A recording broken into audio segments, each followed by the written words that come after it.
Welcome to Luca is a Billionaire, where the only thing I invest in is your answers. You'll start by enabling Personal Hotspot on your iPhone and confirming cellular data is active. This gives your TV internet via your phone's carrier. Make sure you set a clear, strong password so only your TV connects. Once done, plug the phone into power if streaming for more than 30 minutes to avoid throttling and battery drain. You want a stable signal.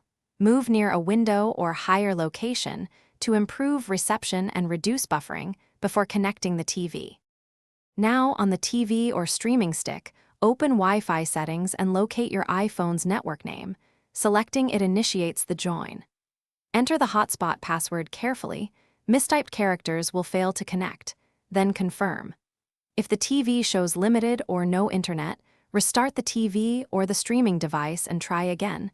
That often clears DHCP or DNS holdups. Make sure the iPhone stays unlocked or set to allow connections while locked, so the TV won't lose access midstream. Finish by optimizing settings.